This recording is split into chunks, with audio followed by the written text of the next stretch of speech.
Well, it's Friday night, about 9:30 at night. That's the old redneck.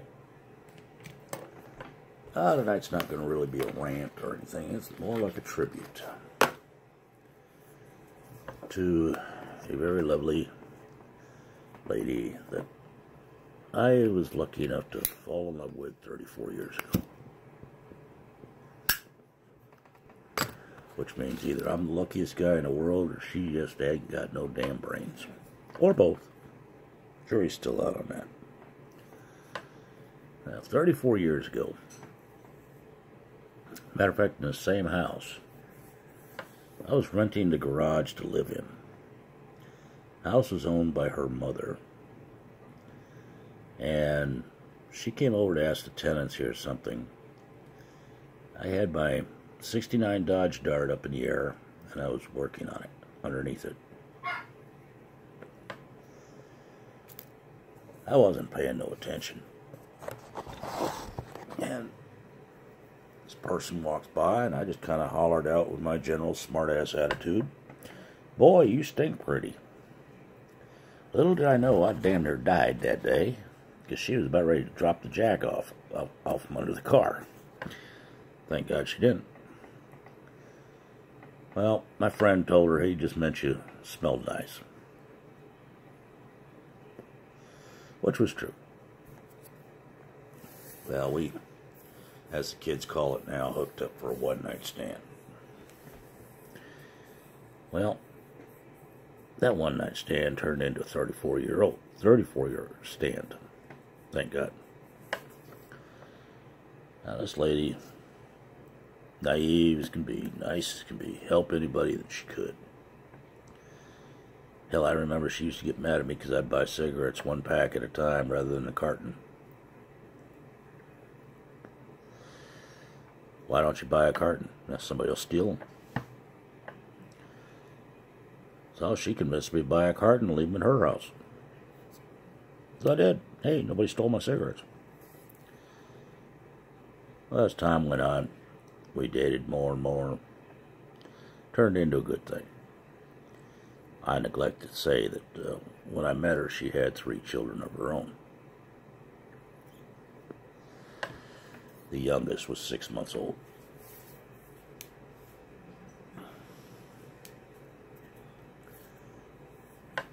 Well, we lived together for, going on, 7, 8 years. And last 7 or 8, of that 7 and 8 years, I'd say the last 5, I kept asking her to marry me.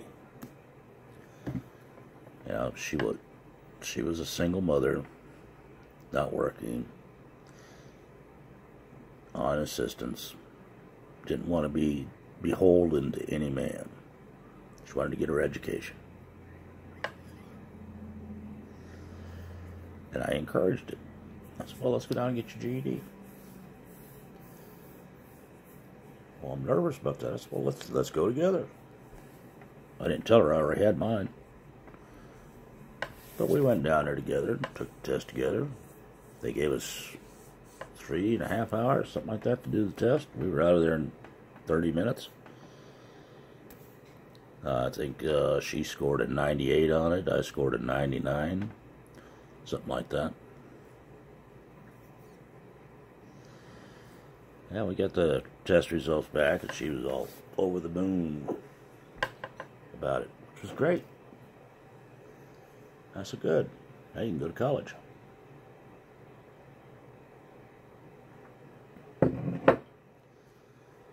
She said, what about the kids? What about, I won't have time to study. I said, yeah, we'll make time. We'll make it work. By now we were living together. And we did. She got a, BA in accounting. Smarter than I am. She knows numbers, I don't. Give me something that's broken, I can fix it. Give me numbers, I'm lost. Yeah, we've had a lot of ups and downs. But when we finally got married, she finally agreed to marry this dumbass. One thing that was in our vows that we made is that we would never speak of divorce. And we haven't. Another thing that we both decided on, after mutual discussions, is we would never go to sleep mad.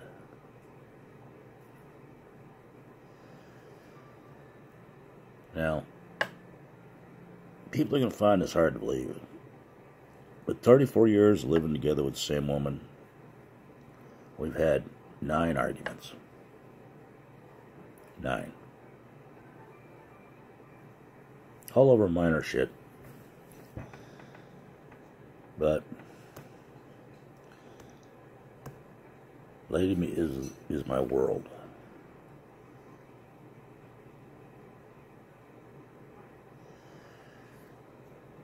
Now, let's fast forward to the last 7 years. Medical doctors have screwed her up. She's disabled, no longer working. But you know what? When I look at her, I still see the vibrant, energetic, beautiful woman that I married, that I fell in love with. You know? She's all worried about me going out looking, finding something else, or being upset with her and all that. Can't seem to make her understand that she is my world. It's not a day goes by, my main concern isn't her.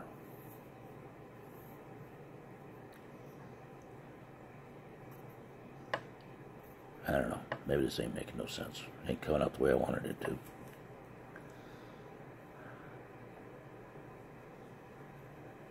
But I want the world to know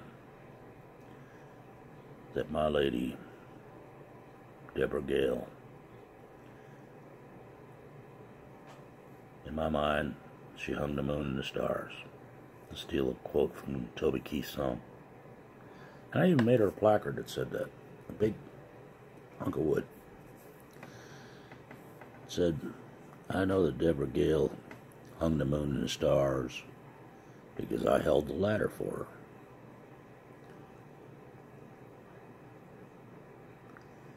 I'm old, I'm crotchety, ornery as hell, but I'm still in love with my wife. And always will be.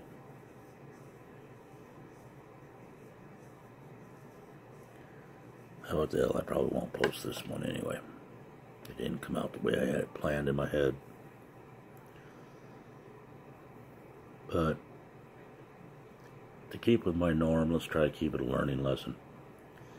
If you're in a relationship with someone,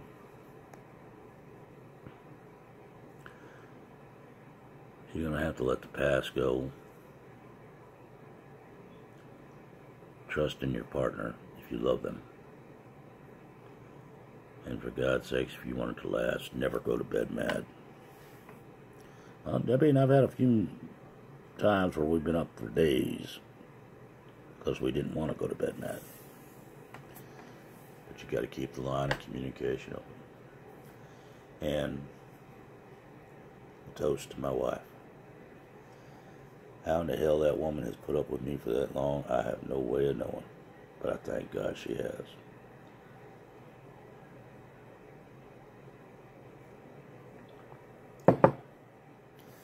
Now I'll probably end up just maybe sending this one to her privately.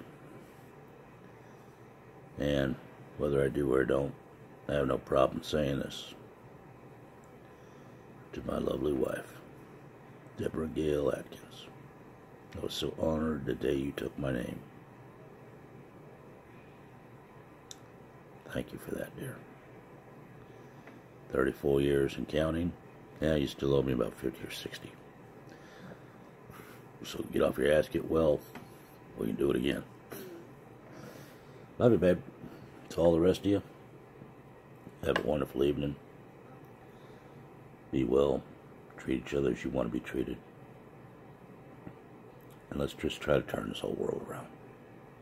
Good night, all. Redneck out.